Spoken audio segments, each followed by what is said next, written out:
कहानी का शीर्षक माँ की ममता। एक रात मनोज बाबू अपनी पत्नी मोना के साथ शादी की पार्टी से घर को लौट रहे थे।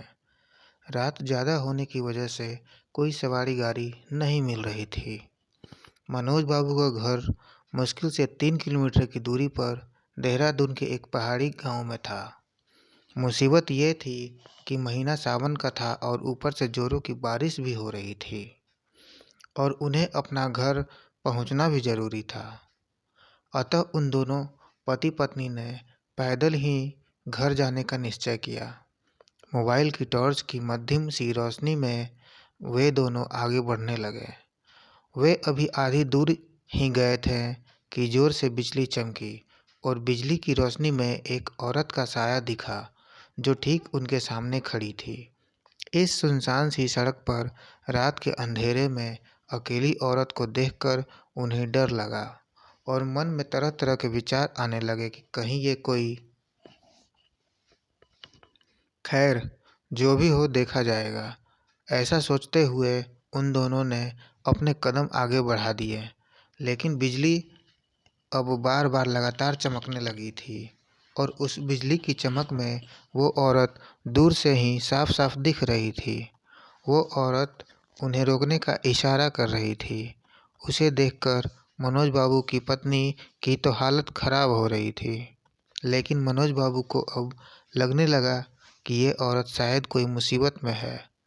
मनोज बाबू जब रुके तो वो औरत उनसे हाथ जोड़ते हुए बोली, भाई साहब, प्लीज़ मेरी मदद कीजिए।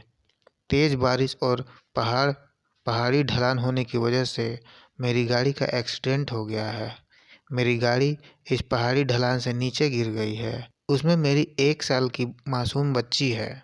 प्लीज़ आप दोनों उसे बचा लीजिए। इतना कहते ही वो औरत आगे आगे चलने लगी और न चाहते हुए भी मनोज बाबू अपनी पत्नी के साथ उस अजनबी औरत के पीछे पीछे चलने लगे। लेकिन एक अनजाने भय से उन दोनों का दिल जोर जोर से धड़क भी रहा था।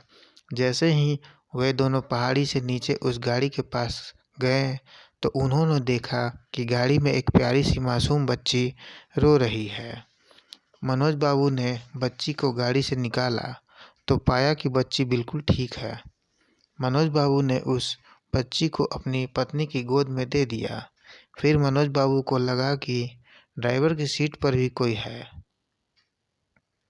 जब वो आगे जाकर देखे तो उनके होश उड़ गए, क्योंकि ड्राइवर की सीट पर वही औरत खून से लथपथ होकर मरी पड़ी थी। मनोज बाबू को अब सब कुछ समझ में आ गया था। वे दोनों पति पत्नी बच्ची को अपनी गोद में लेकर अपने घर की तरफ बढ़ गए। रास्ते में उनकी पत्नी ने उनसे पूछा, वो औरत कौन थी? फिर वो औरत दिखाई क्यों नहीं दी? कहीं वो कोई।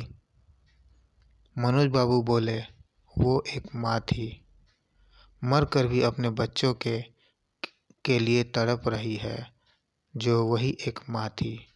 वो मनोज बाबू की ये कहानी सुनकर मेरी आंखों से आंसू निकल गए। दोस्तों, अगर कोई मुसीबत में हो तो उसकी ज़रूर सहायता करें।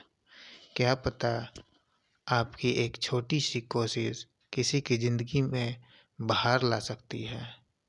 ये छोटी कहानी हर एक माँ की ममता को समर्पित है।